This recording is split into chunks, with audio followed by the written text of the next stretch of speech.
Nous sommes d'abord viticulteurs, on aime travailler pour l'environnement, donc dans l'épuration. Le fait d'apporter des effluents dans une cuma précise à Saint-Émilion, avec une valorisation, c'est quelque chose de relativement important dans notre éthique. Dans le but précis de vouloir prélever tous les effluents fournis sur une propriété. Machine à vendanger, chai, cuvier. Donc la station c'est très simple, l'adhérent produit des effluents. Chez l'adhérent, on a une cuve qui est implantée qui reprend l'intégralité des effluents produits. Toutes les cuves sont installées avec une télémétrie. Le soir, on connaît déjà les cuves qui sont quasiment en alerte. Et donc, on donne à notre chauffeur pour le lendemain matin sa tournée. Par rapport à la télémétrie, nous avons par chance les volumes d'effluents que nous pompons et que nous mettons en corrélation avec les volumes d'entrée de station par adhérent. Et comme ça nous permet de fournir une traçabilité très importante au niveau des cahiers des charges SME, HVE et dans le suivi de l'eau.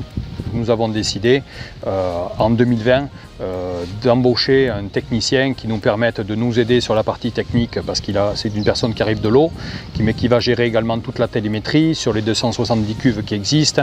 Le tracteur arrive sur la plateforme, le tuyau est branché à la cuve, ça s'en va dans ce poste de dépotage qui est enterré, qui fait 40 mètres cubes. L'effluent est dépoté. Il passe ensuite dans un décanteur statique qui permet simplement d'enlever les sables pour respecter au maximum les pompes. Et à l'issue du décanteur statique, c'est repris par des pompes pour aller dans un bassin tampon qui fait 1250 mètres cubes. Nos effluents sont très acides, la méthanisation va se faire en milieu basique, donc on va faire des apports de soude et de nutriments. Mais également la température est quelque chose qui joue un rôle important. Donc nous avons tout ce système d'échangeur de température qui nous permet de réchauffer l'effluent en cas de besoin et en fonction de la température extérieure. Les effluents bruts vont dans les méthaniseurs, on travaille en flux continu. On peut se rendre compte que le rejet d'eau propre qui se fait au tuyau en inox, c'est l'effluent épuré abattu de 98% de pollution.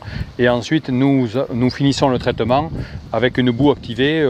Les effluents passent dans un clarificateur, donc soit ils sont rejetés dans le milieu naturel, ou alors on va dans une lagune qui fait 3350 mètres cubes où on stocke simplement que de l'eau propre, ou alors nous avons la possibilité de faire un épandage d'eau propre sur des vimes pour absorber ce surplus d'eau. Et aujourd'hui, dans la philosophie, on est en train de réfléchir à essayer d'avoir un épandage chez certains adhérents pour pouvoir pallier aux besoins d'eau de nouvelles plantations et autres pour effectivement créer un recyclage très important.